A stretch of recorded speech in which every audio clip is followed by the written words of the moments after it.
Good day, everyone, and welcome to Eagles Minds discussion powered by IoTech International Ministry. This is a power packed session designed to give you real practical strategies to stand out in today's competitive job market. My name is Ibu Samson, and I'm a data analyst. Today, we'll be focusing on what truly works. So, for all people joining this webinar today, we want you to pay attention to the training because it's going to be very impactful in terms of helping us prepare for our job search. So, what is expected of us is simple for us to follow these practical steps that will be shared by this panelist, and also to seek clarity in terms of asking questions, dropping your questions in the chat box. So let's just sit back, relax, and enjoy the entire session. Thank you. So I'll be starting with the first panelist. Okay, thank you very much, Sir Samson, for that introduction. Mr. Ayo, thank you very much for giving me the opportunity to come on your platform to speak to these amazing people. So, but when it comes to CV, I said a lot of people get disqualified, or rather, every day they are being rejected, not because they lack skills or because they don't even put it the right way, but I would say that the CV which they send is it's not really properly defining them, or rather talking about them in the light which they would need to be put out there.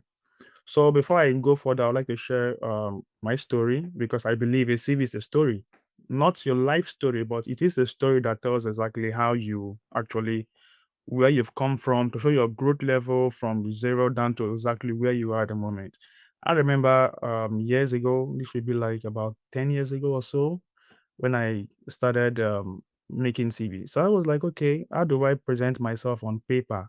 I know my capability, I know my skills, I know what I can do, but how do I properly put it on a paper so that whoever goes through, the recruiter will be able to give me that interview, which is like the first foot into the room for me to get the job. And then I kept on, I just wrote it down there, put my name, where I'm coming from, put my state, put my phone number, my local government. I just put a whole bunch of things in there. And I kept on applying and applying and applying. It took me almost like 3 months, and I was like wondering what's even going on. No rejection, no congratulation, no nothing. And I asked myself, is something wrong with my CV? So it means I had to go back. Now, this time around, look at my CV properly and said, okay, I am looking to get into the HSC industry and I'm applying for the HSC jobs. So, which means that my job description, my history, whatever I'm sending out there in my CV should also align with the job requirement which is being advertised. So I went back, checked my roles and responsibilities to make sure that this JDs aligns with the job advert out there. And then I did that. Boom. Next thing I know, the first time I got a response, a failure, I was so happy because it felt like that rejection was like, oh, this is a sign that my CV right now has now been noticed. Then I kept on going, and next thing I know, I got an invite for an interview. So what am I saying in essence? Your CV is not really your life story, but your CV is just a marketing document. And the goal of that CV is to get you an interview. Then when you get the interview, you can now be able to present yourself out there and talk about what you bring to the table, what makes you the best person for the job advertised, and how to actually get the job ultimately. Now, we also need to understand that certain things are also considered in a CV. So first of all, your CV should be able to talk about who are you. Your CV should talk about what value are you bringing to the company. What makes you the best person? Now, I think over the years I've seen a trend which, whenever I talk to people about CV, I try to just get it out. When you're putting your CV, talk about who you are. Just make it very simple. Talk about your name. Talk about put your address down there. Put your phone number. Put your email address, and that is just it. People sometimes put things like their local government, your state of origin, and I ask myself, what if the HRO person is has an issue with somebody from your state, that rules you out. Even if you are like the best person, it just takes you out. Probably I have a thing with people who are from Anambra, and I'm seeing you're saying you're from Anambra, automatically like you're out of the picture. So make it as easy and as simple as you can. It takes between 3 to 10 seconds for every recruiter to go through your CV and okay, this is the person we want or not. And this exactly is the reason why most of the times a lot of CV actually get rejected. Now, we should also understand that your skills alone are not enough. Your skills alone are not just enough. The experience which you bring on board, the places you've worked, even sometimes where you've worked actually makes them know that, oh, this person can actually get the job done for what we want to do. Okay. So we go down to the next part. After your personal information, which is like your name, your email address, your phone number, and how you can be able to contact you, the next thing is your professional summary. Now, you should be able to understand that the professional summary should be customized in a way whereby it talks about exactly who you are, not more than 2 to 4 lines. And this should cover things like your years of experience, cover your area of expertise, cover your key achievement, and also your career focus. So, for example, I would say I'm like maybe I have a 2 years experience in HSC, and my areas of expertise covers in the area of logistics and the oil and gas industries. And I'm looking at actually building a career further in the oil and gas industry because let's just face the fact you cannot work everywhere. If you're gonna be able to say you want to work in the logistics sector, put it down there.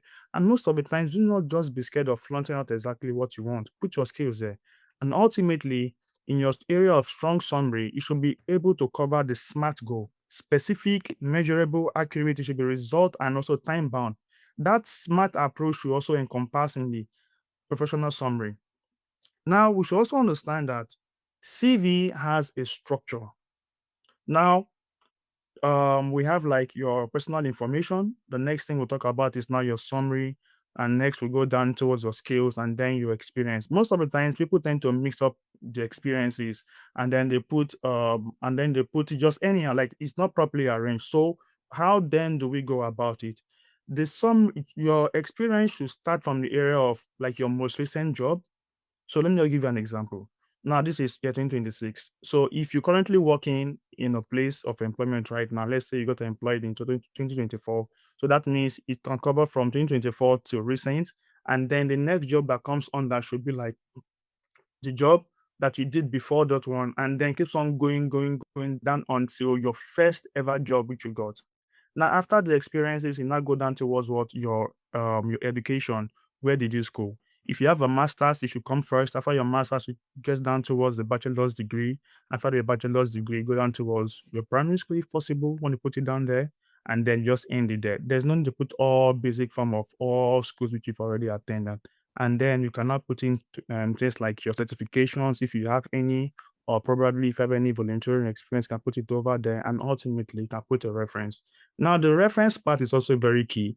You do not need to put probably like 4 or 5 reference, or sorry, probably 4 or 5 of your referees there. Just put it there, referee upon request. Because trust me, when the company employs you, they'll definitely require a referee to know, okay, this person over here, I can talk about the person, I can just talk about how good he is and just guarantee that this person is the best fit for the company. Now let's move down towards the achievement. Most people just tend to just put it out there, just make it blank and say, for example, I manage audit inspections. When you put in your job description under the achievement area there, you should be able to pose a question like, whoa, how was he able to do this? So now I'm going to give another example. So now let's say under the area of the achievement, you say I conducted audit that reduced company's expenses by 25%, or you can say I was able to reduce the company daily expenditures to about 25%. It poses a question of how. Now this makes them see, okay, this person actually right now is a doer. Then they give you an interview, and then they now ask you a question: how were you able to do this? By doing this, ultimately, you've been able to put yourself in a position whereby you can know this person is a doer, not just a passive person who wasted is being given an instruction or a job to just go and do. This person takes initiative. This person makes sure he develops and he delivers the right result which you want. And ultimately, let's also understand that your relevant experience first is very, very important, which is your experience where you're working at the moment, even if you don't have a professional, as in like a professional job for say, like in quotes, like what you're doing right now, but actively you're actually busy. There's nobody who is actually just not doing anything. You have something doing either officially or not. Make sure that you're putting a relevant experience down there. Can we go to the next slide, please? So we have three golden rules for winning a CV. Number one, tailor your CV. You're looking for a marketing job, which means that your experience should talk about how you've been able to gather work experience in that area of marketing. You cannot be looking for a marketing job and then you're talking about how you've been able to work as an engineer on field to, either to join in building a rig or whatever it is. No, it talks about how you've been able to done some marketing in time past, how you've been able to get some customers, how you've been able to win people over some clientele, how you've been able to close down deals. Let it be that your experience on your CV matches across with the job requirement. Also, numbers are very important. A lot of people just put words, words, words. People want to see numbers. Numbers makes people know that okay, this is impactful. Then keep it clear and concise. When you're making your job decision on your CV, don't put like maybe two or three, four words. Make it bulleted point. Just keep it simple and concise. So I'm going to give an example again. I think over the years, when I was trying to work on somebody's scholarship application. I think that was in Sweden or so. And then question was being asked, how is this person going to be able to put on his CV that he is a leader?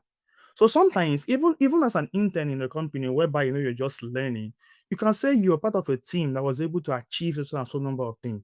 Obviously, as an intern, you're learning something. Then the next thing that goes about then now, you're not being promoted from the place of an intern into somebody who is now like a regular um professional in the business. So take for instance HSC intern. After HSC intern, you now become like an HSC officer. After HSC officer, you now become like an HSC supervisor. So ultimately, there's a growth there. There is a growth there. And in all these positions that you've been working, you have been able to achieve something. So number one, as an intern, you were a member that was, so you're part of a team that was able to achieve certain number of goals. As an officer, you're now leading, coordinating, presenting meetings, maybe end of the month reports, maybe end of the month meetings across different departments. Now, when you're not a supervisor, you now have a high capacity to actually be able to guide and lead people of probably like about 10 or 15% as the case may be. From a supervisor now becomes a manager. Manager now simply means now you're not delegating tasks. So for every position which you are being handled, it simply means that you are leading. So make sure you put it over there. Oh, I've been able to lead a team of 2 to 4 persons. I've been able to lead a team of 3 to 5 persons. I've been able to lead a team of maybe 10 persons across different organizations, across different departments. People basically want to see that there is growth. When a recruiter, when somebody who is into the HR business sees that this person has a track record of of growing, it simply means that oh, this person is an achiever. Because if you're growing, it means that you are doing something which is right. Now, this is like the most important part. So I believe that most of the times, even when we make our chat with our friends or our family on our WhatsApp, like we think that what we're writing in our head is actually the correct word. But after we're done typing, we find out that, oh, I made an error. Sometimes, thanks to the WhatsApp edit option, we can just click on the edit, and next thing you know, we'll make the corrections. What am I saying in essence? There are common pitfalls for us to avoid. Things like spelling errors, which is very important. Make sure that after your CV is being done, completed and written off, you go through it over and over to find out that you don't have any spelling error. If you can, give it to a third person, somebody else who doesn't even work on a CV or who doesn't know about it. They just proofread your CV. Doesn't need to have any experience. He simply just wants to know that what you've written so far, the right word, the right spellings are already there. Secondly, when your CV is too long, 3 to 4, 5 pages, it's already boring. Nobody wants to spend like 3 minutes on your CV or 5 minutes on your CV because it's too long. Ideally, make it two to just 1 or 2 pages is fine. Also, when you have poor formatting can actually just make it just even not even get like an invite for an interview. Now, thanks to AI, every CV now must go through the ATS tracking platform. So once you send your CV down to any company for a job advertisement, before it even gets through to the HR processing, that CV has to go to the ATS AI, and the AI just bounces it out. So let me give you another example. Now, sometimes someone can send us a document on our phone and say, "Oh, can you help me just review it?" That document has pictures. When you open it on your phone, you find out that the words and the pictures are not actually aligning. Maybe the picture is one area and then the words are just somewhere area. And then you're like, okay, what am I really doing? This is exactly how the AI sees some of this CV. When the words and the pictures are not really aligning. So what am I saying? It's also very important to make sure that your CV are as plain as possible. If you want to go into fine art, then make your CV very colorful. That is fine. But when it comes to actually applying for a job, keep it as simple as possible. Nothing too flashy, nothing too colorful, nothing too much. Just keep it as clean as possible. That way, the AI is now able to go through your CV and find out that, okay, this person is the right person which you need. Ultimately, for every single job which is being put out there, maybe for marketing, maybe for engineering, maybe for accounting or whatever the position might be, there are certain keywords. Find those keywords. Make sure that those keywords actually falls in line with your CV. If you have those keywords in your CV already listed there and you just click a send, trust me, you're getting that interview. You're getting it. Now, we should also know that our CV should be ATS friendly. Like I said in the beginning, avoid complex graphics, use simple fonts, use standard sections like personal information, your skills, your experiences, your school experiences, and ultimately your education, and ultimately like your reference. Make sure you use those simple formatting. Can we go to the next slide? Oh, guess I'm done. So, in essence, what I'm saying is CV is not really about your life story, it is a marketing tool. That marketing tool is what you need as the first step for you to get that interview. Once you get the interview, then you can now ace up your interview. So, like I said again in the summary, make sure that your CV is well structured with the job advertisement. If they see a lot of mix up, maybe you have an experience as a carpenter or as an engineer or as and it's not aligning with the job, they tend to ask how were you able to just hop up from one profession to another. But when it is aligned with the job advertisement, then you're ultimately getting that interview. Thank you, Mr. Sampson, for your time. I appreciate this.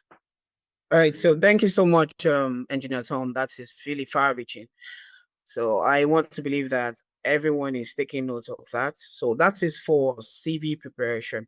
So next is job search. So of course, Mr. Ejike, I hope you're ready.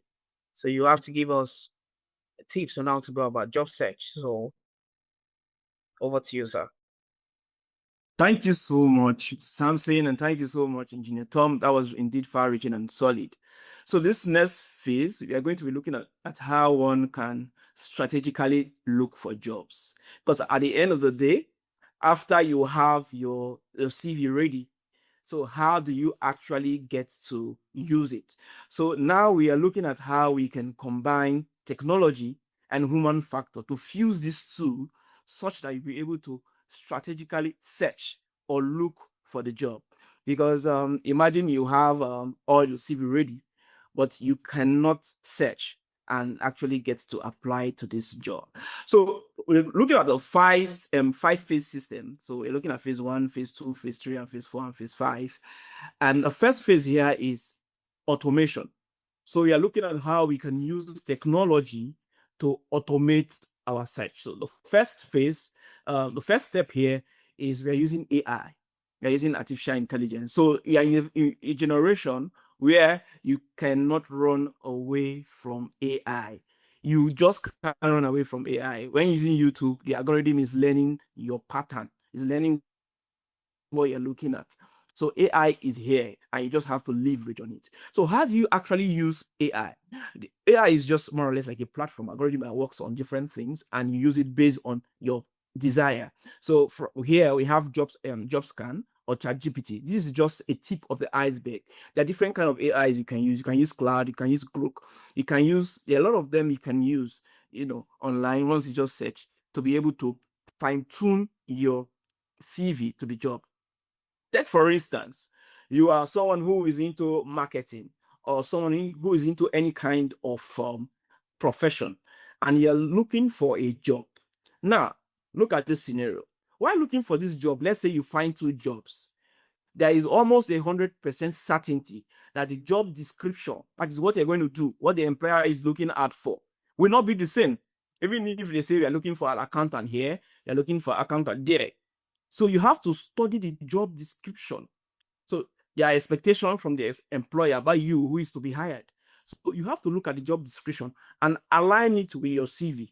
You have the experience, yes. You have the exposure, yes. You have the portfolio, yes. You have the qualification, the degree, yes. But then it needs to be aligned. There needs to be a fusing between your CV or your experience with the requirement of the job. If you're a fisherman, for example, they say you need to know how to fling the net in an angle. The aim is to catch fish, but there may be some organizational process procedures or asset procedures, the way they like to do their things. You need to align your CV that it will align, it will be in congruence, it will be in agreement with the job description. You can use AI to do that, to be able to rephrase, reparagraph, refine, redo your CV description, your role description, such that it will align with the job. So there are a lot of AI you can use to do that. Next, you have to be a bit specific.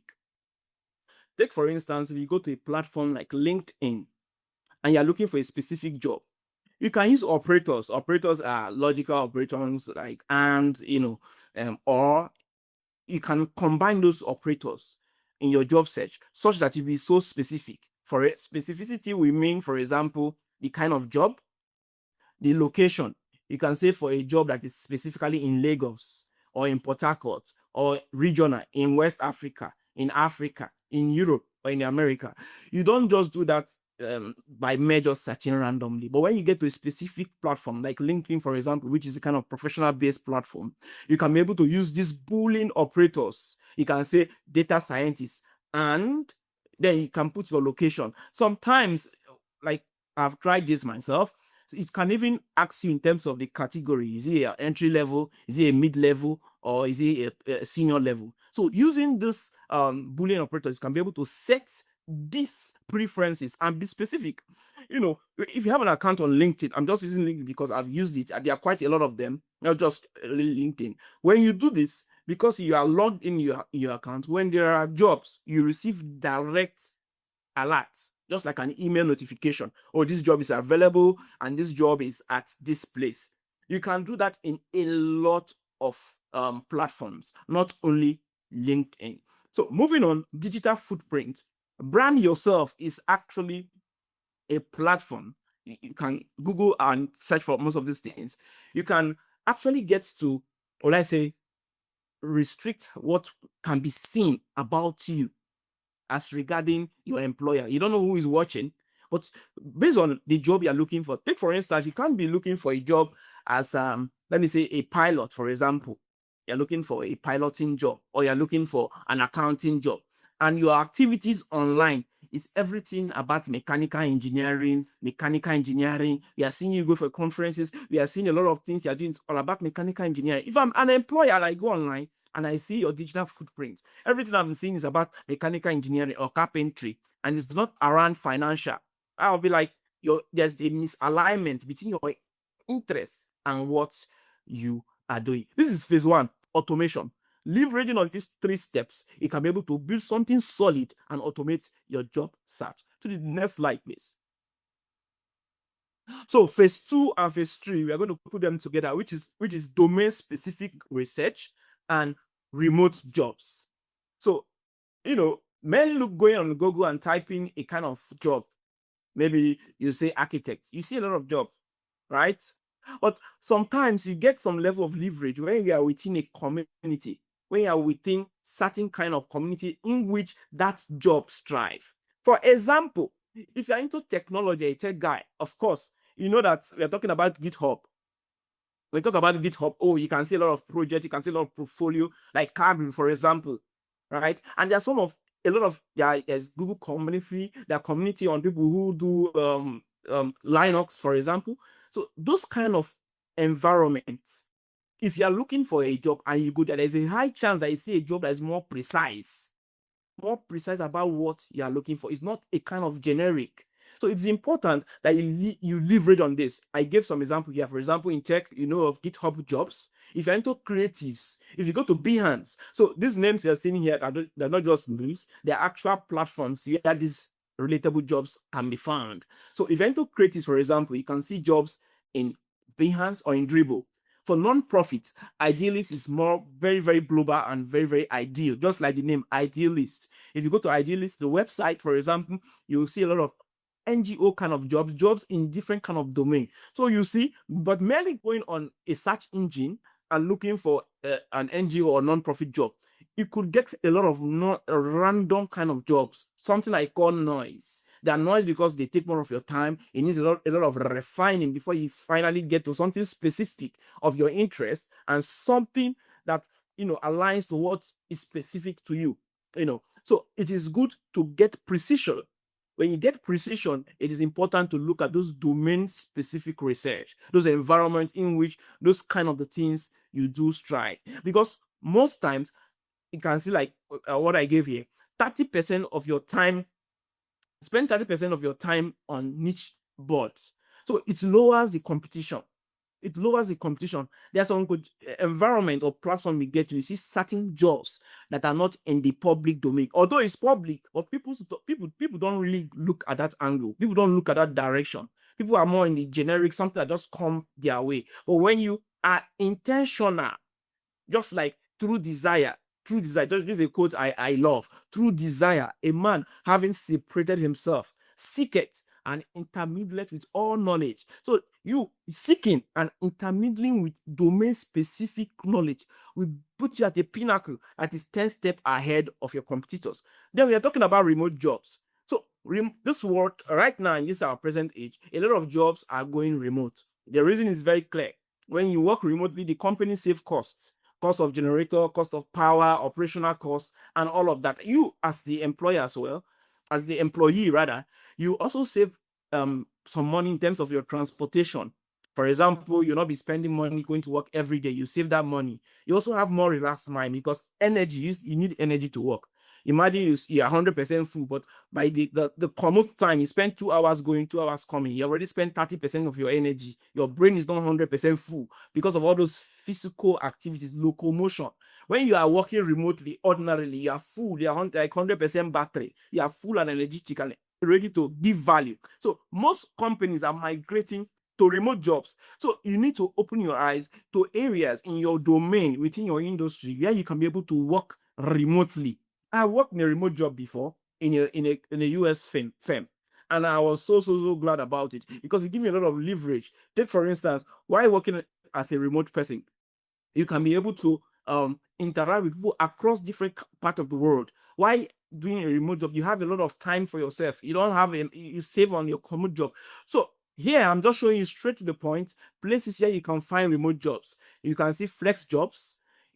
You can see well found. Yes, you can see remote code. There are a lot of them. These are just some I just mentioned to bring your attention to it. So you can be strategic in looking for remote jobs. And one of the opportunities of working remotely is that you can combine 2 or 3 jobs. Take for instance, you're working in one remote job that is based in Lagos, then you're working on another remote job that is based in Ghana, another one that is based in California, another one that is based in Australia. You can see you have improved or expanded not just your value, but what you gain from it and your experience as well. So let's move to the next slide, please. Research-based networking. So at the end of all of these things, combining technology, combining whatever and what have you, when your CV eventually gets to the hand of the employer, when it passes through the ATS system, it passes through different algorithms that screen out people. At the end of the day, it comes to a human being, not to a spirit. It's a human being with flesh and blood that will look through it and say, okay, what is this? So you need to understand the psychology around human interaction. There's a human part, which is the networking. So all of this should lead to a conversation. So where do you get this human touch, this human kind of touch? For example, it's through your alumni network. If you go to a conference or to a job and eventually, ordinarily, all things being equal, the people there, the HR, maybe the top managers are people from your alumni. and you have some relationship with those persons, there's a better high chance having done all things, meaning you have the qualifications, you have the experience, you have a solid CV that has been scrutinized by Engineer Tom, and you are ready to hit it. And you meet someone from your alumni, there's a high chance that you get this job. So from your alumni, going to conferences that are relevant to your career, right? You see human beings, you interact with them. By interacting, you exchange contact, you exchange information, you exchange, number, and from there you can move on with the interaction. And if you're so lucky enough, you reach or talk with someone who is a manager, right, or in an organization, your chances are very, very high, especially if you come prepared. You shouldn't come and be talking about how is job going. Somebody you don't know, asking the person how is work, how is family, You need to talk about yourself, your value. That's when you need to bring yourself to bear. That's when you need to apply yourself. We have heard of things around elevator speech. What you can say in 30 seconds or 45 seconds. What, like, you're talking about yourself, what you can do now, not tomorrow, or you plan to do. That is your portfolio. So there's a human touch. At the end of the day, human beings will look at what you have done and what you can do. And now to the final phase of our strategic job search approach. You need to, in terms of volunteering, you need to volunteer strategically. Some of the benefits of volunteering when it has to do with HR is in terms of bridging the gap. When I say bridging the gap, I mean there are sometimes you may not have a job that is in order in terms of chronology. Let's say from 2005 to 2010, then your next job is 2006 to 2007. Sometimes you are jobless.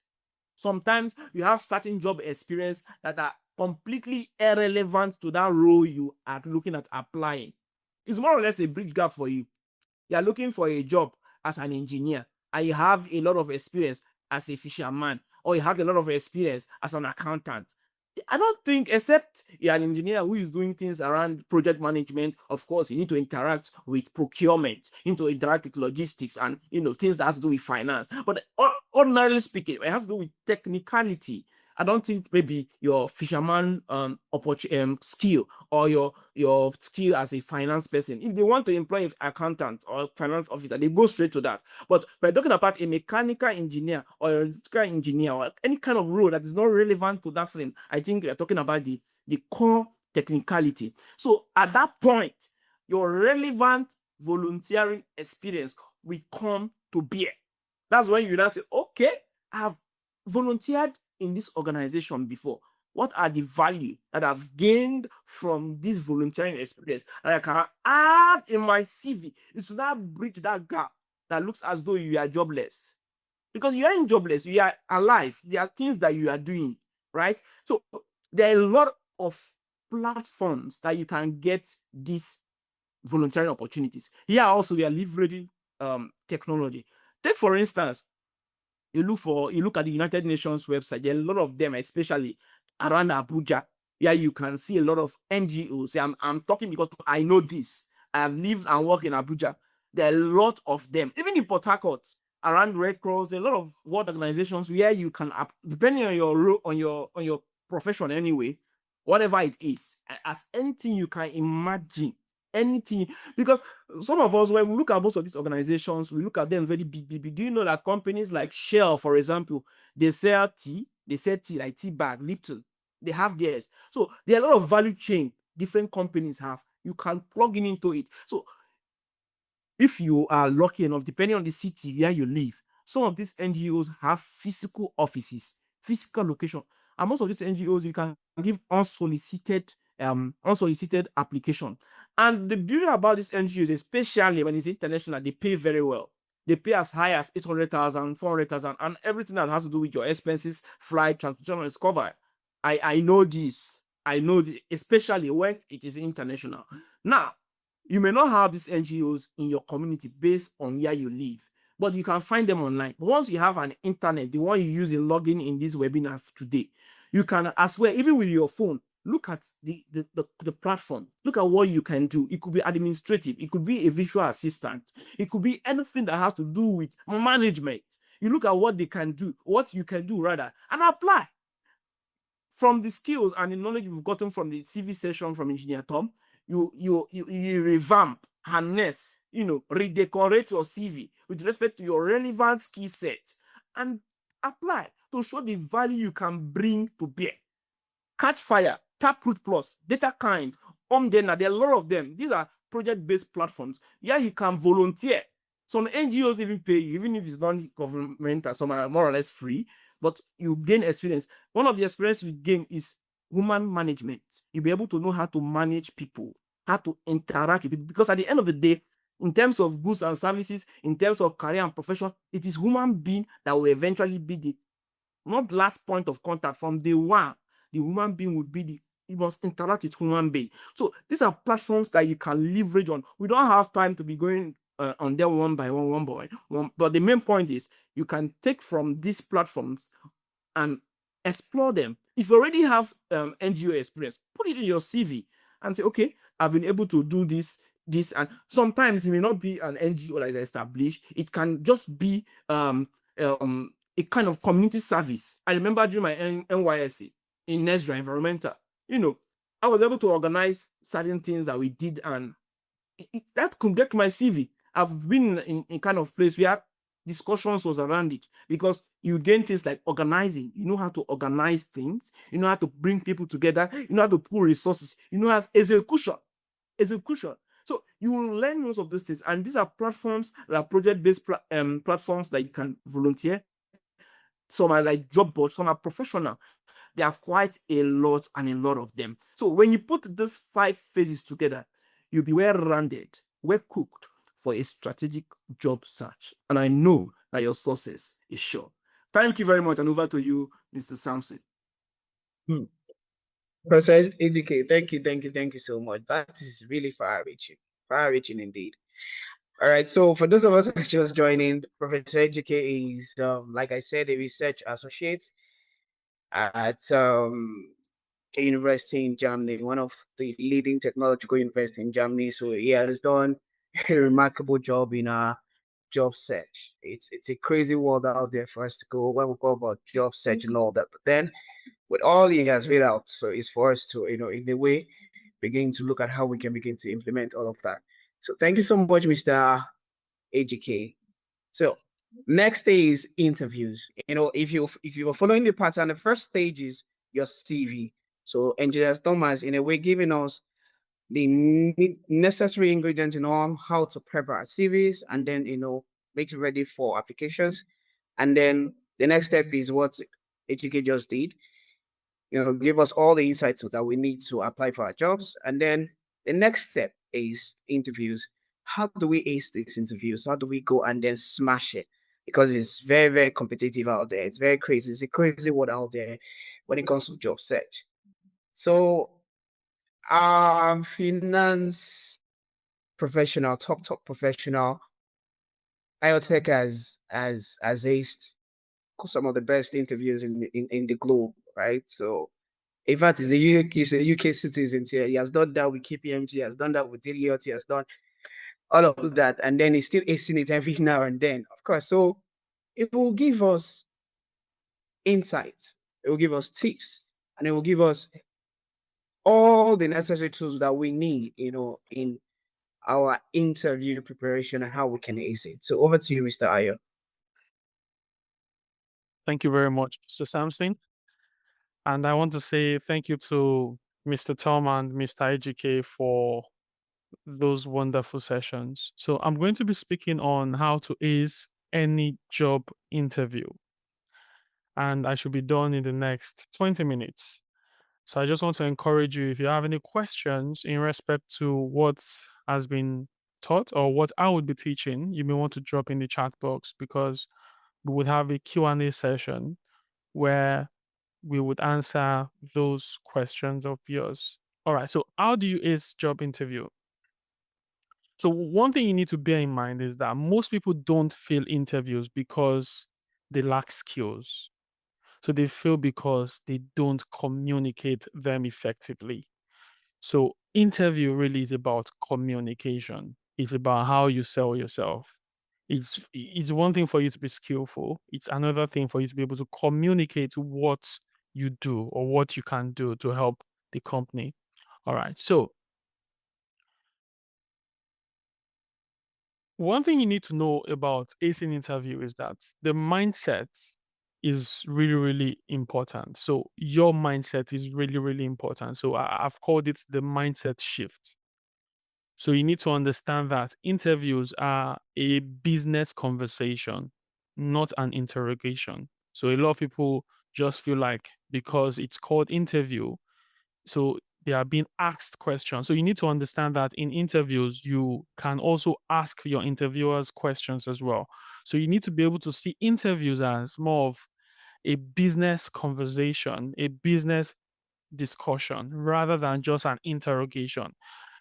Now, this can change a lot for you because when you see interviews as interrogation, you are highly tensed. You are really tensed.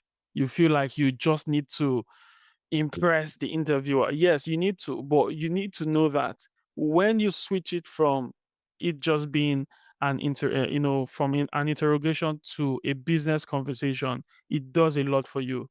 It helps you to know that there are key questions that the company will be asking you that can you solve our problems? You are also asking the question, is this the right place for me to grow? Is this the right place for me to work? So when you go into an interview with this mindset, it does a lot with your confidence level. So that's one thing you need to bear in mind. So confidence comes from preparation and clarity, not from being perfect. A lot of people think that they need to be 100% perfect to get jobs. No, you just need to know that you need to be prepared and you need to be clear in your communication. So that's the foundational knowledge we need for acing interviews. So I would move on to the preparation that stands you out because you need to know that when you want to ace interviews, there are three major phases. We have the before the interview, during the interview, and after the interview. So for before the interview, there are key things you need to do. You need to research about the role. You need to also research about the company. So what do you research about the company? You need to know their vision statement, their mission, what's the recent news, the roles, biggest challenges, and you'll see this on the job description. So that job description alone can do a lot for you in terms of preparing for the job. And you have AI tools out there.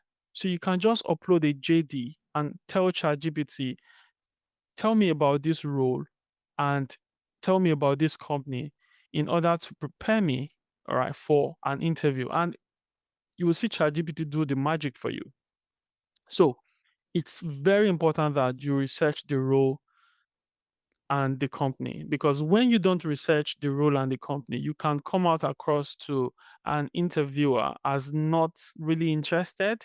So they're able to pick these things. So when you're not properly prepared, so you can see a prepared person get a job, and that person is not necessarily as skillful as they even want. But because the person is very prepared and very, you know, able to communicate what they want to hear, and you see the person get the job. But you see another person who is very skillful but lack communication skills, who is not prepared, not able to get jobs.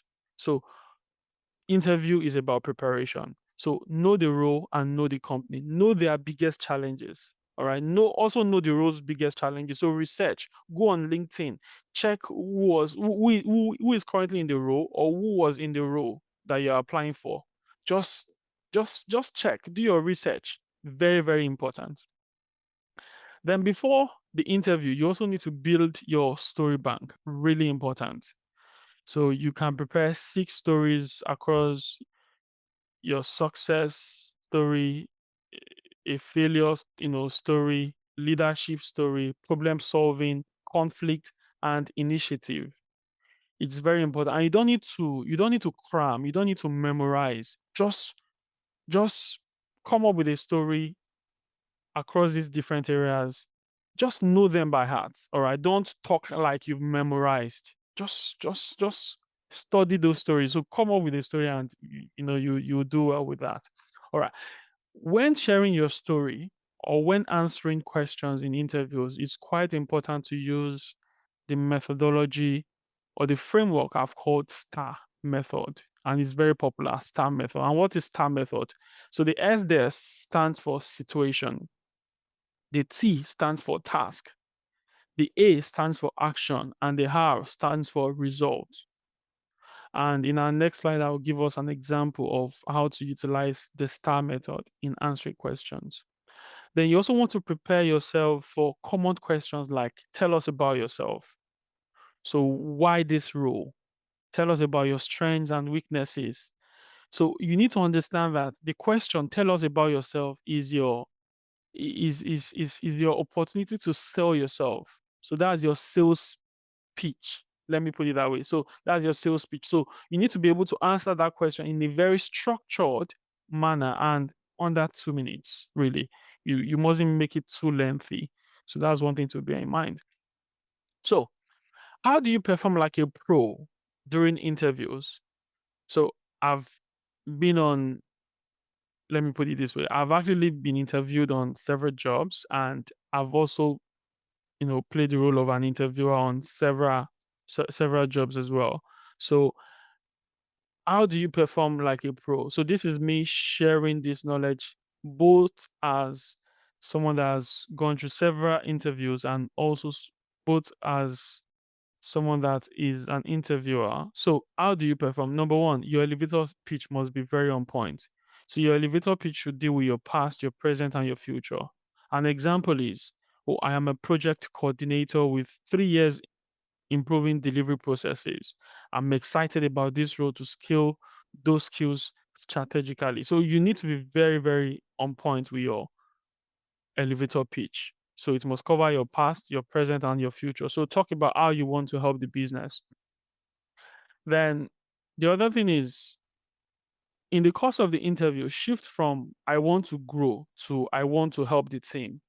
So whoever is recruiting wants to hear how you want to help them, not how you want to grow. Because sometimes we just I used to make this mistake as well. Oh, in this role, I want to be able to grow, to learn. It's good, but what you should prioritize when answering, this question should be how you want to help them, how you want to lift their burden, how you want to ease their pain, to get the skills you want to bring on board, to make lives easier for people. So when you answer in such manner, you're actually tapping into that person's emotions, and you're showing that you want to relieve their pain. And by so doing, they would want to have you on board. So it's very important to shift from I want to grow to something like I want to help teams deliver faster, results. Now let's look at the STAR method. So I said S stands for situation, T stands for the task, A stands for the action, and R stands for the result. So an example of a situation here could be, while I was a project manager, her team was missing deadlines. So that's a situation, and that's a problem. Then the T is the task.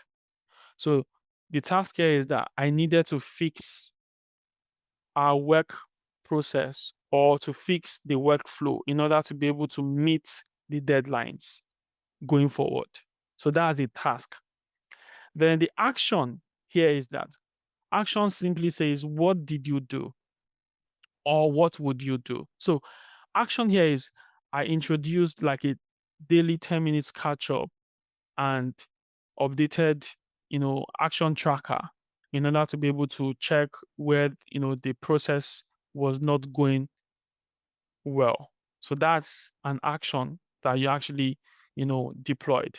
But you shouldn't stop there, because you've spoken about the issue, which is a situation. You've spoken about the task, something you needed to do. Then you've spoken about the action, like what you did. But now nobody wants to hear a bad story. So you've done something. So you need to tell them whether it ended well or not. So that should be the result. So here we say we cut delays by 40% in 2 months. And this simply suggests that because of what you did, because of introducing like a daily 10 minutes catch up, you were able to improve on the efficiency and the effectiveness of that particular job. So that suggests that you were able to identify a problem, you were able to come up, identify the task. You were able to come up with an action. You didn't just come up with it, but you actually acted. Then you also speak about the result, which every interviewer wants to hear. So you need to be specific. So use numbers whenever you respond. Don't just say that the job was effective. You need to use numbers. So you can say that the deadline was, or the entire job was supposed to be done in 3 months, but we're able to meet the deadline. In fact, we finished before deadline. We finished, say, in 1 month. So that's an example. So you need to be specific, use numbers. You need to ask smart questions. This is another tip you need to understand. You need to ask smart questions. So an example of a smart question is, what does success look like in the first 90 days? Now, so like I said, in interviews, it's not just all about the interviewer asking you questions. They also want you to demonstrate that you're interested. So ask them about how they even feel about the culture. Ask them about the role. Ask them about their experience. All right. So it simply changes it from an interrogation, because if it's just one way, it's an interrogation. But when you ask questions, it converts it from interrogation to a business conversation. So people want to, in fact, let me put it this way, interviewers want to hear you ask smart questions. And how can you get smart questions? You can go on ChatGPT, research smart questions you can ask in line with the role. So that's really, really important. So when you ask questions around culture, around values, it suggests that you're someone that you appreciate organizational culture and value, and that can be a plus for you. Then one other thing is, you want to also manage nerves. So make sure that you pause before answering your question. You don't just want to answer so fast and start spilling out what is wrong or what is not right. So make sure that you pause, and you can practice with your friends before you actually go on the interview. So practice with your friends a day to the interview or 2 days to the interview. So this would help you as well. So practice is really key in helping you to manage your nerves. And in the course of the interview, make sure that you're not talking too fast. Make sure that you're eloquent and fluent enough for people to hear you. Very, very important. Then you also want to smile. So nobody wants to employ a ninja, very serious and all of that. So you want to smile. You want to smile. So, like I said, you need to ask. So, when you ask questions, it also helps you manage your nerves. So, when you ask smart questions and when you see them answering your questions, it helps you ease up. So, feel free to ask questions. It also helps you to manage nerves. All right. So, after the interview, what do? You need to reflect. So, you need to ask the question, what went well? What could I improve on? So every interview is a practice for the next one. So don't give up. So because one interview didn't work doesn't mean that other ones won't work. All right. So you need to know that every interview you actually venture into is a practice for the next one. That's if you don't get the job. So don't give up at all. Don't give up.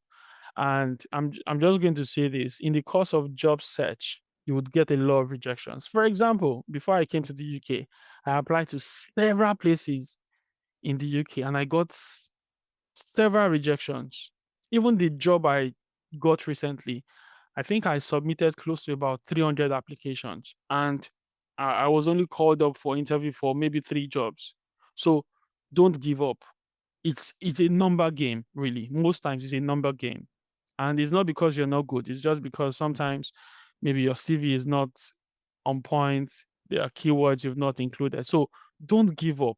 So before, if people tell you how many applications they submit to get one job, you would know that you're not supposed to give up. And that's the insight I want to share, with you in this webinar, that you shouldn't give up because of maybe 50 applications. Sometimes you might need to apply as much as 500 times to get that one job. All right. So that's really key. So don't give up. So what are common mistakes to avoid in general? Avoid talking too much or too little. Don't ramble. So that's why you must be prepared. Make sure you research the company. So another mistake people do is they don't research the company. Also, people give vague, unstructured answers. It's not ideal. Another mistake people make is that they speak negatively about their past roles. Don't make that mistake of speaking negatively about your past boss. Even if the boss was mean to you, don't speak negatively about your past roles, about your company. It doesn't suggest that you would be a good person. All right. So that's one thing to bear in mind. And you also need to know that not asking questions at the end is a common mistake to avoid. So when you don't ask questions, it simply shows that you're not really interested. So ask good questions about the culture, about the role, about even the interviewer. You want to know their story. So when you ask questions that can help, that can make interviewers respond to you, it it brings a form of connection as well. So really, really important. People want to share their stories, and that's the essence of you asking questions. All right. So interviews are not about being the perfect candidate, and that's the truth. They are about being the prepared candidate. So you need to be very prepared. Communicate your value clearly, and you're instantly in the top 10%. So communication is very key. So two key things: preparation and communication. So some people are very skillful, but they are very poor at communicating. And I would tell you, my team and I are also there to mentor people. So if you're interested in any of the areas we've mentioned, maybe job search, CVs, prep, and even interview, we are there and you can always reach out to us. Though, so that would come at a fee. All right. Just wanted to mention that. Okay. We now move on to the Q&A session, and I would hand over back to Mr. Sampson to share any questions we have. Right. So thank you so much. I thank you so much. That is thorough, that is far reaching, and in fact really, really educated, really. So the thing is that you've opened up our mind to understanding something really profound, that the job search is a number game. So I think it's something everybody should take home. You must understand that it's a number game. If you can apply for 300 jobs and then get 3 interviews, that is 1 out of 100 in the UK. So that tells you how crazy it is. So it simply means in Nigeria, maybe you'll be doing 1 out of 1,000.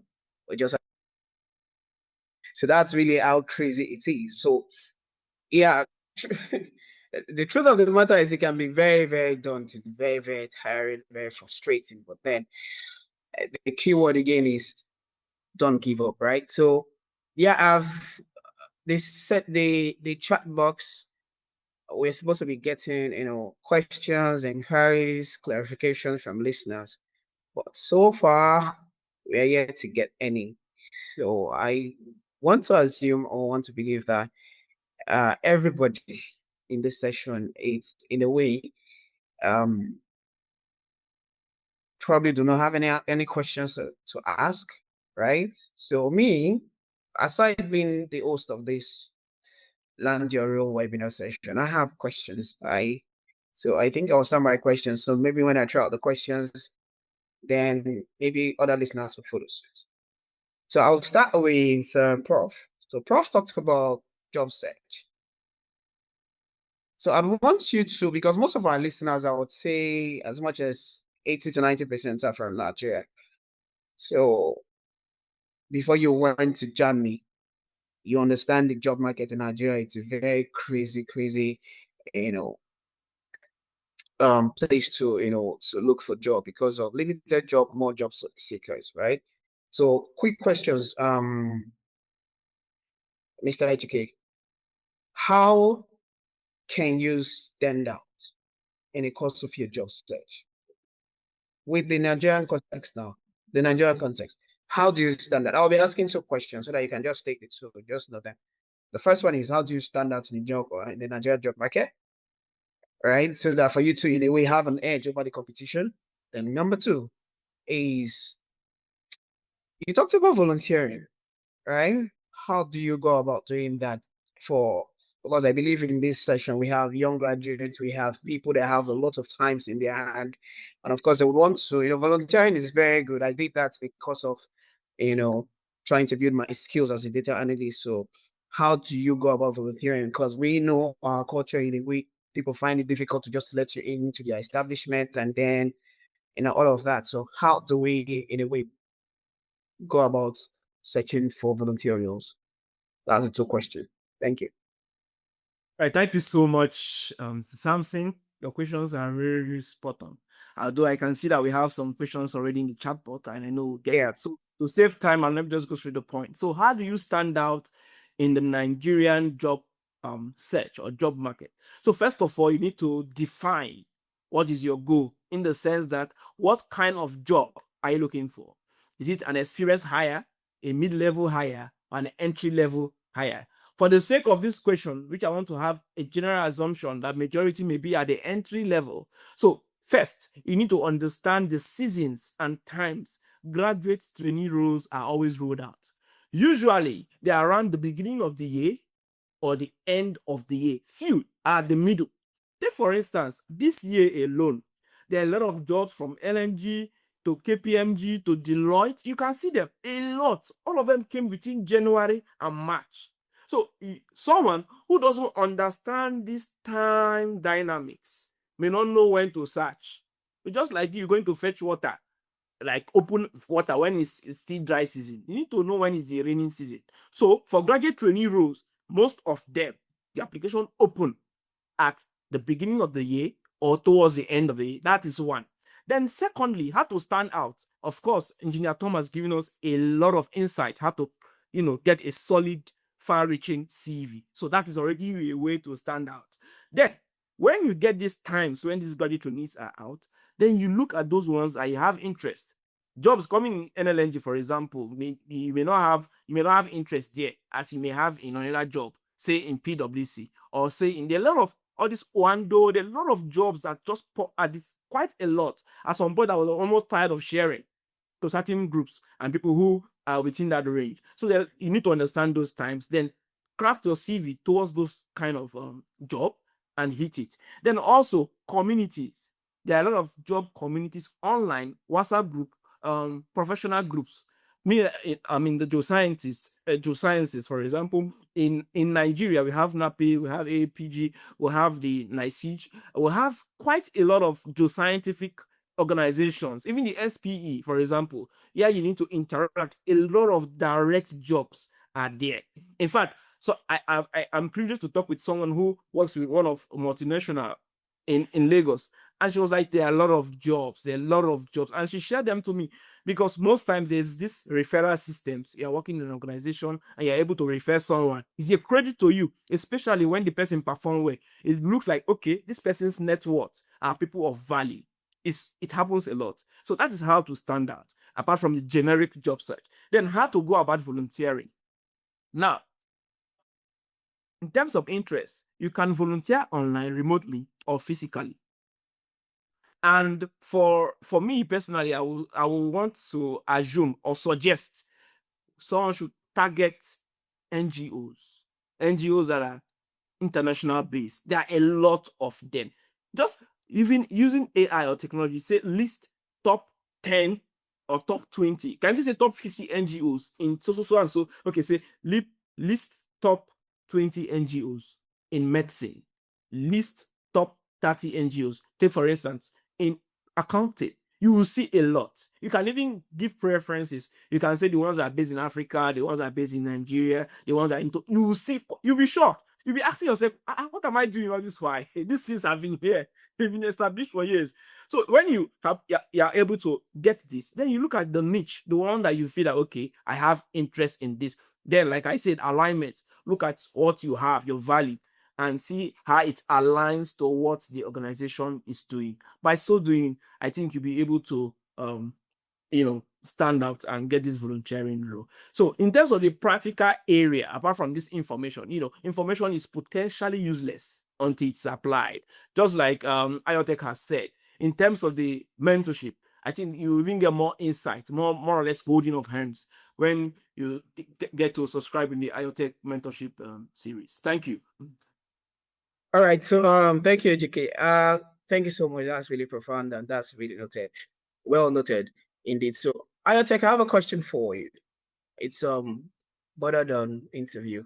The question is, what's the best way to approach this question? It's an interview question. The question is, may we meet you? What's the best Okay. way? All right. So I'm just going to answer the way I would have answered if I was in an interview setting. All right. So I will start with my name. So my name is Ayomide Akintayo. I started my career back in KPMG Nigeria in 2014. And I was with KPMG as an auditor for about 4.5 years. And while I was there, I led a lot of audit projects. I was also a data analyst in the audit team as well. And I was involved in a lot of technical standards implementation while I was with KPMG.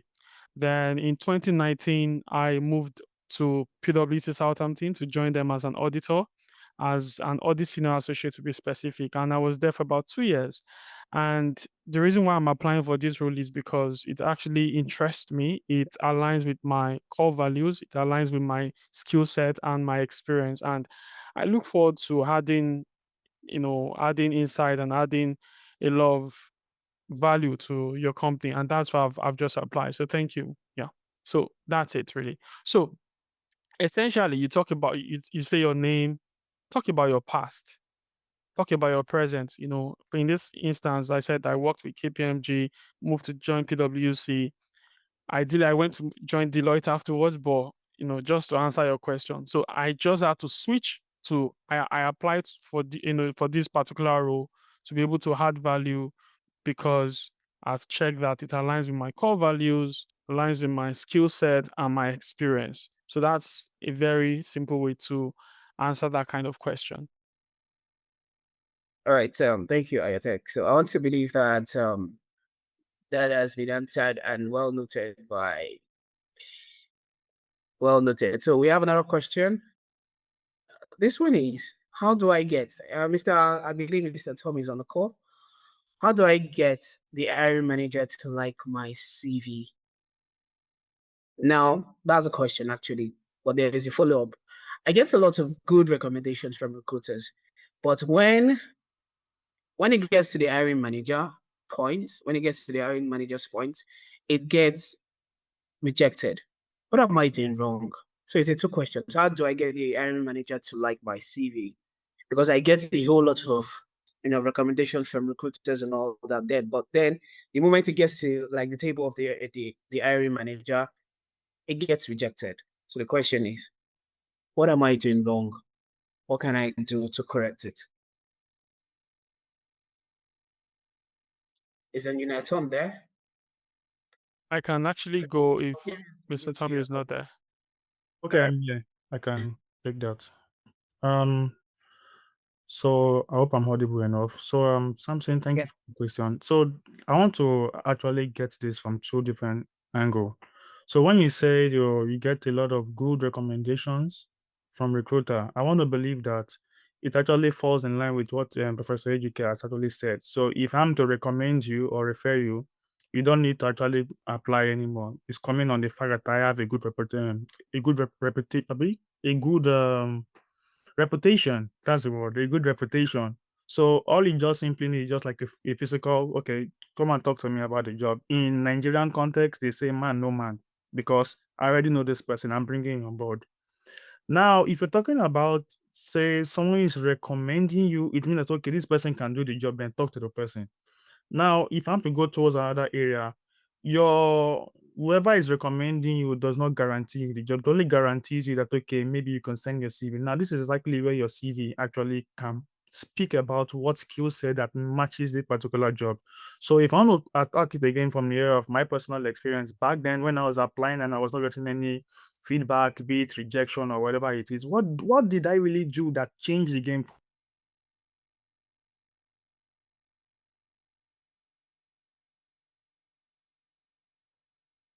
one of those JDs and put it in my own. I have been able to lead toolbox. Whatever they ask you, paraphrase it in your own way and put it in your CV. If they say they want somebody who has done inspection, safety inspection, I've been able to lead, just paraphrase it like in Nigerian way again.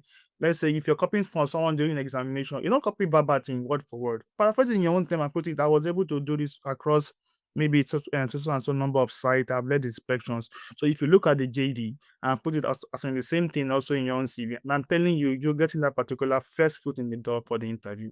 So probably once again, check out the keywords from the job advertisement. Make sure that it aligns with what is already being advertised and also on your CV. And then they'll call you for an interview. That's exactly what I think you need to do. Yeah, and just to add, yeah. So in this case where a recruiter is saying that your CV is good, but the hiring manager is saying otherwise.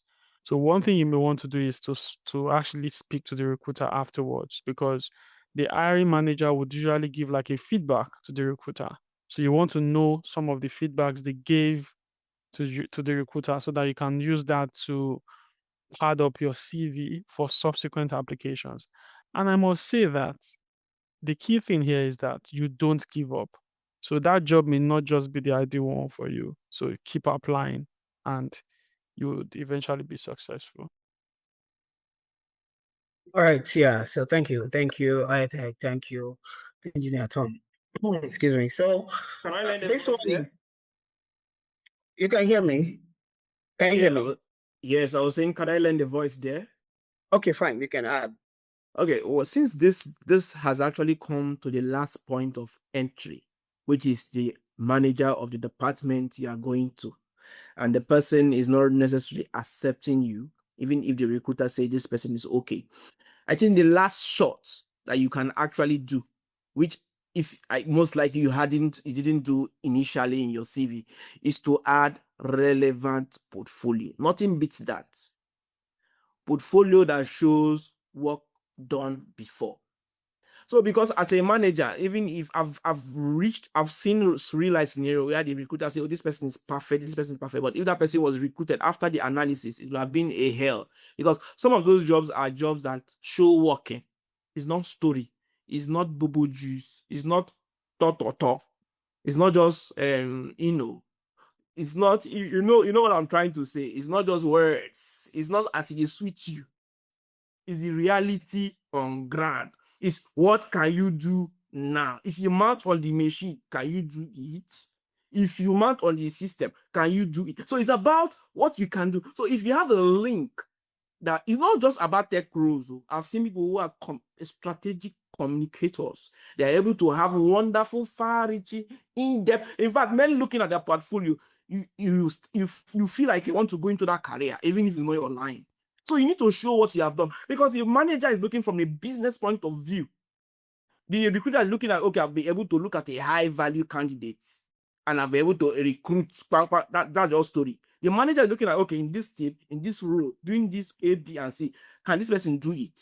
So if the person sees your portfolio, meaning past job you have done, the input, not just putting your CV, I was able to do 10% of this. That's another kind of story. But if you have a portfolio that show where you actually did it, either in terms of graphics, media, or reports, I've seen a lot of portfolios from people. Like, these are real life stories, no stories. Sometimes you just want to gray out sensitive data because your portfolio is from real jobs. You can't be talking about company things and putting it online there. Yes, you want to play it, but it has demonstrated to them beyond any kind of doubt that this person have the core technical capabilities to perform this job. Then, if at this point the manager say no, idea, move on. That's not the end of the world. Just move on. But once you have your portfolio set, sometimes it's about behavior. The person sees this person has attitudinal problem. This person's attitude may influence other people's the company culture. Unless that, otherwise, just put your portfolio. That is just the end. That ends everything. Thank you. All right. So thank you, Mr. Ejike. So portfolio is key, especially for technical roles. So that's noted.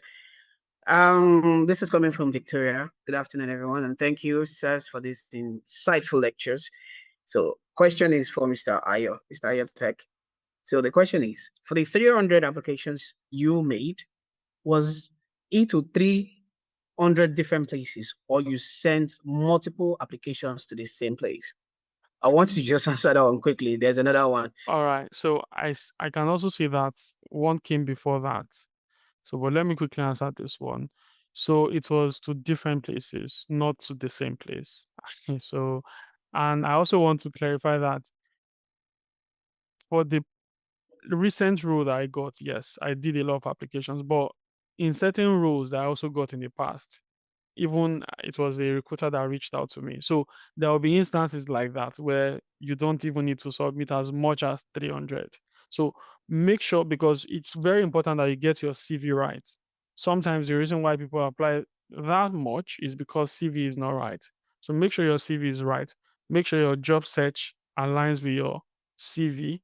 And yeah, I'm sure to be great from there. Ayota, thank you. There's a caveat to that question, so I think that answers that. But then let me just put it out for you to get it. The caveat is I'm asking because I've seen several I've seen some advertisement, that is job advertisements, where it is stated that multiple applications will be automatically uh, be disqualified for the candidate. So the person is assuming that, of course, one role, multiple applications. So that's the caveat. So I should bring it to you. Yeah, so for most jobs, really, just one application is enough. Because when they start saying that you're submitting multiple applications, it doesn't speak well of you. So just submit one and wait for them to come back to you. So yeah, so that's All it. right. Thank you, sir. Then, Mr. Ejike, this is for you. Still coming from Victoria. So, for how long can one stay in a volunteering role before applying for that position or another one within the company? For how long can Okay, one I stay? think there is no specific time. From day one, from day 0 second, apply directly.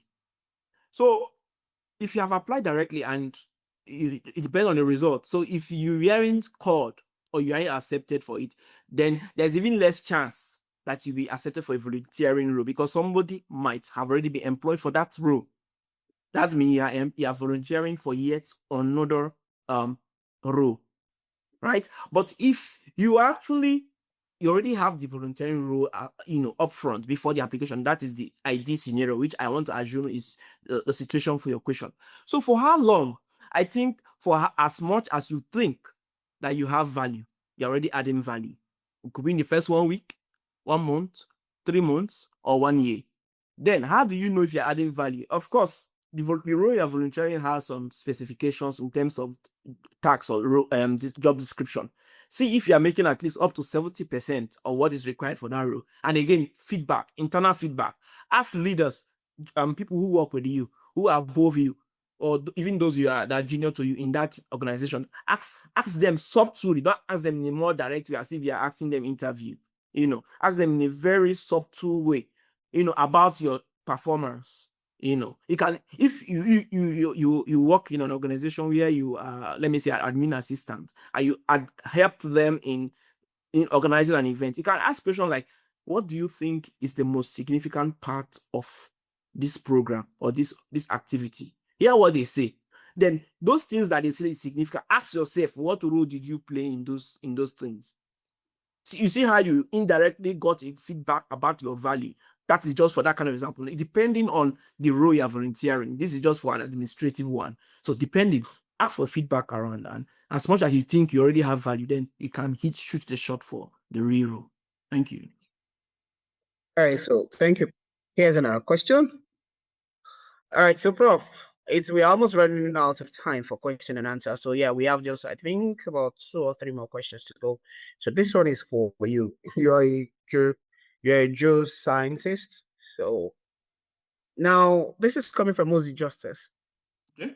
The question is that you mentioned some professional bodies within the geoscience space. So the question is, which of those bodies' membership can play a vital role in increasing one's chances in landing a role? So which of the body within the geoscience spaces? Okay, yeah. I want to say all of them, but first of all, I don't think one should just base his chances based on organization and professional organization you join. At least you should have the skill set. I wouldn't be employing you because of you join an organization, but it adds. For example, NAPI, which is the Nigerian Association of Petroleum Explorationists. They also have the NMGS, which is the core one for the geologists. They also have the, I think it's COMEC. It's more or less a certification like a geoscientist. These two, for example, they play a very big role. In fact, NAPA even have an extension, an annex in the North America, for example. Why do I say NAPA? There's NMGS, of course, the Nigerian Geological Society, one that is based for geologists and geoscientists. Why do I say so? Because every year and even every month, even this month that we are in March, they have technical sessions, they do annual conferences. The last one I attended, I think the vice president was there. You have the NNPC, you have Shell, we have Total, you have Ajip, you have Chevron. You see all of them there. You have Pale Ocean. All of them are there. Now, not just becoming a member. When these annual conferences or activities are going on, make sure you attend and you participate actively, either through a poster presentation or a seminar presentation, or you are part of the organizing. I know one of my mentors that are in one of the oil and gas companies. Sometimes some of them have maybe they are leader of technical committee or this. You can volunteer to work with them. I myself, I volunteer with one, for example. So I'm talking from knowledge and from experience. You can volunteer if you're not doing anything technical, but in terms of the organization. So you don't just be a member, but you need a show in our local palace. We can't see you there. So you need to be showing, you need to be active in those organizations. So NAPE, NMGS, COMEG is more of certification to say, okay, I'm a geoscientist. These three, they play vital and far-reaching role in your quest for getting a chance in the job. Because why do I say so? When you attend those activities, you see the company's real life. Like some of them even take your CV right on. As a lot of discussions have led to far-reach, wonderful jobs that are career satisfying from those professional bodies activities. Thank you.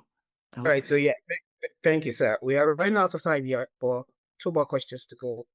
So, Engineer Tom, I believe you're there. So, how do you structure your CV when you are switching careers? How do you structure your CV when you're switching careers? Okay. Thank you very much for that question. How do I structure my CV when I'm switching careers? So first of all, we have what they call transferable skills, and also we should be able to at least done certain things on the background. So let me say, if I'm an accounting person who wants to transition into the area of technology or probably data analytics. So from my professional summary, first of all, I have to put it over there that okay, I am an accounting professional with transferable skills in this particular area. Let there be a connection. Then the next thing that goes now should be under the area of your skills. You list the skills relevant to the area which you want to transition into, as it also connects to the job advertisement. Then also towards your area of your work experience, I think maybe like the most recent, it should also be something that actually connects you to what you want to transition into as well. Maybe show how you've been able to actually implement those particular skills which you already have, which you're looking for to get into a new field. So let's say now you are an accountant or something. Now, in your most recent job, show how you've been able to use those new tools, which will now show them that, okay, this particular area which I want to go into, I'm also proficient in this area. Then go down towards the area of the certifications. You must have been able to do certain certifications, certain courses that also show that this person is also better in this area. Ultimately, let there be a portfolio like ADK talked about, a portfolio that show what are the work that has been done in this area which I want to venture into. If you're talking about portfolio, you can actually just put a link over there so that whoever clicks the link can just go down towards okay, what have I done? A real life based project which I have done that talks about where I also want to transition into. Essentially, there should be a journey and there should also be certain proofs to show what I want to do and where I am at the moment to go into where I actually want to do. All right, thank you for that. All right, thank you, Engineer Tom. So, quick one, we have Ayotek. I'll put you in on this one. So, the question keeps coming anyway. So, there's a last question down there. So, I think because of our time, all right, we won't be able to take all the questions. So, but there is just one that you missed that I want to talk on by Fumi Okay. before we actually close. So, is it appropriate to reach out to an organization for feedback on an interview attended? So, yes, it's actually appropriate. So, say you've not, probably they told you they would reach out to you 1 week after the interview and they've not reached out. You can give them 2 weeks after, you can reach out to the HR to say you want to know what the outcome of the interview was so that you can make plans. It's very, very appropriate for you to do that. And yes, some organizations actually keep mute without giving feedback. Sometimes it can be due to a lot of issues. Sometimes they are still recruiting. Sometimes the hiring manager is sick to give feedback. So it can be due to a number. So it's actually appropriate for you to reach out. And that's the last question we can take. So I'll just hand over to you, Mr. Sampson, for you to wrap up All right. for us. All right. So thank you so much to Professor Ejike. You're doing well. Thank you so much, sir. Thank you for this very insightful, far-reaching, session with us. Iotech, always a great man. Very, very, very, very nice to have you around. Then, of course, Engineer Tom, thank you so much for your time. Thank you so much to everyone that joined this session. Yeah, so there's a question somebody asked, not to answer that. How do we get the recordings? It's simple. So what you should do is follow us on our YouTube page. It will be uploaded there. So just like and subscribe to our YouTube channel, and you'll get the recorded sessions for this. So for you to follow and get all that you probably miss in the course of the session. So it's very important. Also, we have a feedback form. Please check it out. And share your feedback with us. We'd like to hear from you. And lastly, and most importantly, it was mentioned as well. So we offer mentorship session to everyone. You can talk to your friends, anybody that in a way they need mentorship or guidance on how to pursue career transition, go about job search, and all of that. So you can reach out to us, of course, but it's not free. It comes to be fee.